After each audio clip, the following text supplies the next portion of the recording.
Bismillahirrahmanirrahim. Assalamualaikum warahmatullahi wabarakatuh. Bagaimana kabar kalian hari ini? Tentu dalam keadaan sehat ya, dan tetap semangat belajar. Ya, kali ini masih bersama saya dalam topik metabolisme sel. Pada pertemuan terdahulu, kita telah membahas tentang peranan enzim dalam proses metabolisme sel. Nah, sekarang kita akan masuk kepada topik atau subtopik baru, yaitu tentang katabolisme.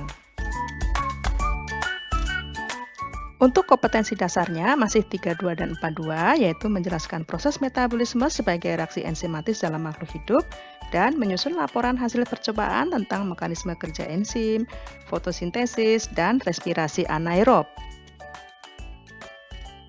Adapun indikator pencapaian kompetensinya adalah siswa dapat menjelaskan proses katabolisme karbohidrat. Kemudian, katabolisme karbohidrat itu apa ya?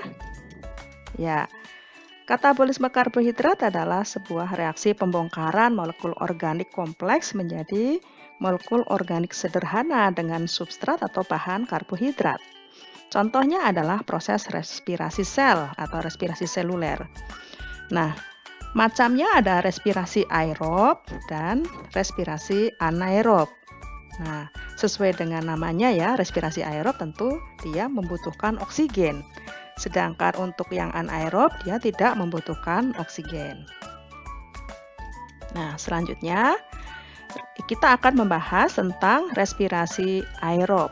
Nah, ada beberapa tahapan pada respirasi aerob ini. Yang pertama adalah proses glikolisis. Yang kedua adalah dekarboksilasi oksidatif. Yang ketiga adalah siklus Krebs atau dikenal dengan siklus asam sitrat. Dan yang keempat adalah proses transport elektron atau dikenal dengan fosforilasi oksidatif.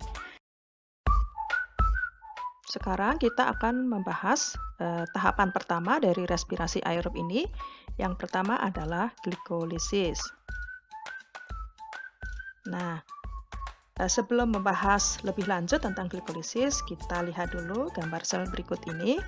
Ini adalah gambar sel eukariotik ya. Bagian-bagian sel ini sudah kamu pelajari di kelas 11 dulu ya.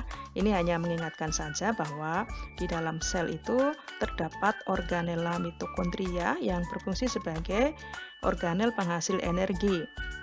Kemudian ini adalah sitoplasma ya. Sitoplasma ini nanti sebagai tempat terjadinya proses glikolisis.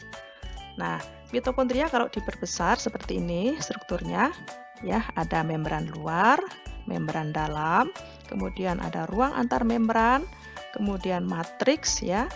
Kemudian yang ini adalah krista, yaitu membran dalam yang melekuk ke dalam ya. Ini bertujuan untuk memperluas permukaan ya. Sekarang saatnya kita mempelajari tahapan pertama dari respirasi aerob, yaitu proses glikolisis. Nah, tahukah kalian apa yang dimaksud dengan glikolisis? Ya, sesuai namanya ya, gliko itu glukosa, lisis itu pecah, berarti pemecahan glukosa. Nah, glikolisis adalah proses pemecahan molekul glukosa atau monosakarida, yaitu senyawa berkarbon 6, menjadi senyawa sederhana, yaitu senyawa berkarbon 3 atau dikenal dengan asam pirufat. Proses ini terjadi di dalam sitoplasma sel. Lalu bagaimana tahapannya? Tahapannya adalah glukosa ini akan mengalami fosforilasi. Apa sih fosforilasi itu?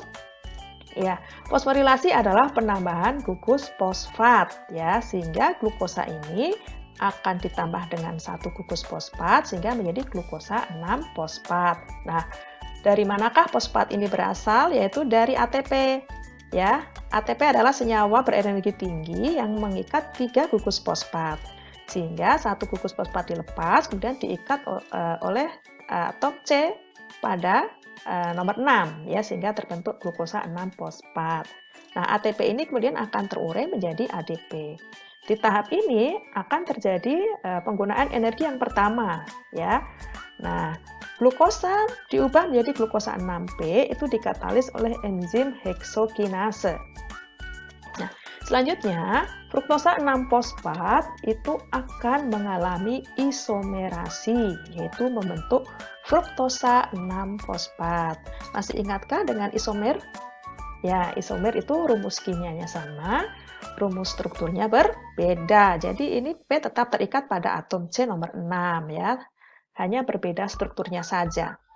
Kemudian fruktosa 6-fosfat ini akan diubah menjadi fruktosa 1,6 bifosfat. Nah, berarti di sini ada penambahan satu gugus fosfat lagi, yaitu pada atom C nomor 1. Nah, dari manakah fosfatnya itu? Ya, fosfat itu berasal dari pelepasan satu gugus fosfat pada ATP ya, yang kemudian terikat pada atom C nomor 1. Nah, sehingga membentuk senyawa fruktosa 1,6 bifosfat. Nah, di sini terjadi penggunaan energi tahap yang kedua ya. Kemudian tahap selanjutnya adalah fruktosa 1,6 bifosfat itu akan dipecah menjadi dua molekul gula yang mengandung 3 karbon berbeda. Nah, senyawa yang pertama itu adalah dihidroksiaseton fosfat atau dikenal dengan DHAP dan gliseraldehid 3-fosfat atau G3P. Enzim yang berperan adalah enzim aldolase. Nah, pada tahap ini saya tidak memperlihatkan bagaimana senyawa DHAP tadi. Nah, perlu diketahui bahwa senyawa dihidroksiaseton fosfat atau DHAP itu adalah isomer dengan gliseraldehid 3-fosfat. Ya, sehingga DHAP ini dapat diubah ya menjadi senyawa gliseraldehid 3-fosfat. Nah, kemudian untuk tahap berikutnya yang akan lanjut ke proses glikolisis ini adalah senyawa gliseraldehid 3-fosfat. Nah, kalau DHAP dibuat menjadi G3P, maka dia memerlukan sebuah enzim yang disebut triosa fosfat isomerase, ya, sehingga DHAP tadi menjadi G3P. Nah, pada tahap selanjutnya, ya, ini saya tidak cantumkan DHAP-nya, tetapi saya buat skemanya menjadi 3-fosfoglyceraldehid atau G3P, ada 2 molekul yang akan melanjutkan proses glikolisis ya. Selanjutnya, senyawa gliseraldehid 3-fosfat akan dipecah menjadi 1,3 bifosfoglycerat. Di sini akan terjadi proses penambahan satu gugus fosfat ya. Dari manakah fosfat ini berasal? Yaitu dari fosfat inorganik atau PI yang berada di sitoplasma. Kemudian juga terjadi pelepasan ion hidrogen yang kemudian akan ditangkap oleh NAD ya, oleh NAD ini menjadi NADH ya. Nah, enzim yang berperan dalam proses ini adalah gliseraldehid 3-fosfat dehidrogenase. Kemudian 1,3 bifosfoglycerat ini ya akan diubah menjadi 3 fosfoglycerat. Jadi ada pelepasan satu gugus fosfat ya. Nah, satu gugus fosfat yang dilepas ini ya akan ditangkap oleh molekul ADP ya, sehingga dia akan terbentuk ATP. Nah, ada 2 molekul ATP yang terbentuk ya, kanan dan kiri ini.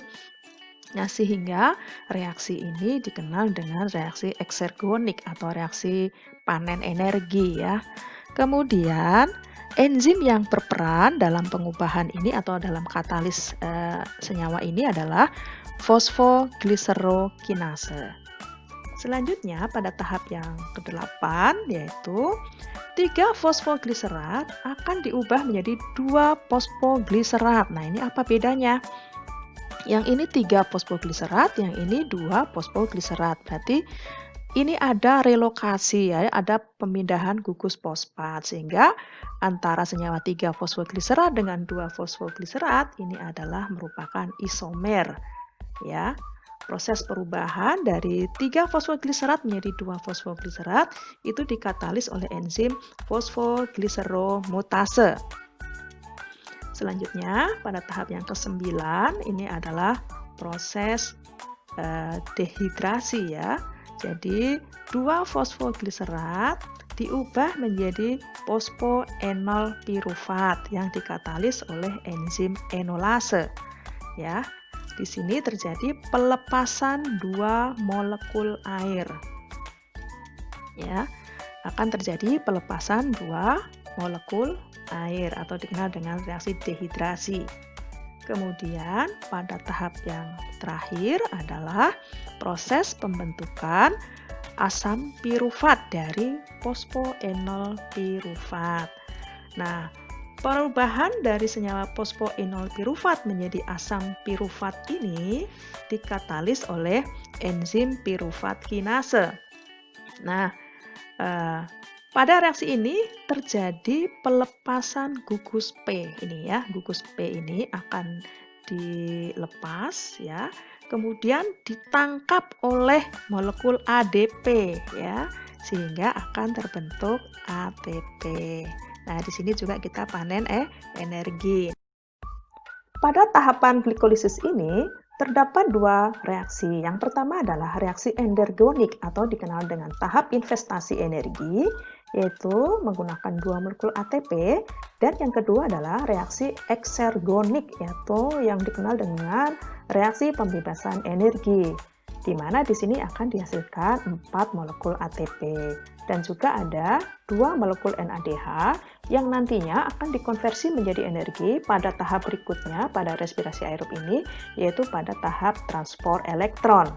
Nah, kemudian hasil akhirnya untuk proses glikolisis ini apa? Ya, kita lihat. Hasil akhir dari proses glikolisis adalah 2 molekul asam pirufat, yaitu senyawa berkarbon 3 ya, dari yang semula berkarbon 6 ya, disederhanakan gitu ya, dirombak menjadi senyawa berkarbon 3. Kemudian 2 molekul NADH dan 2 molekul ATP. Nah, ATP ini berasal dari jumlah ATP yang dihasilkan pada reaksi eksergonik sejumlah 4 molekul dikurangi dengan pada reaksi endergonik 2 molekul, sehingga hasil akhirnya atau hasil bersihnya adalah 2 ATP. Kemudian reaksi ini akan berlanjut ke tahap berikutnya, yaitu dekarboksilasi oksidatif, siklus Krebs, dan transport elektron.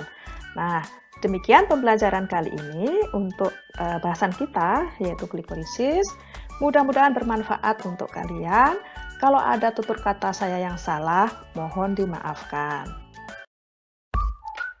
Sampai jumpa pada video berikutnya. Apabila ada yang ingin ditanyakan, silahkan isi di kolom komentar. Wassalamualaikum warahmatullahi wabarakatuh.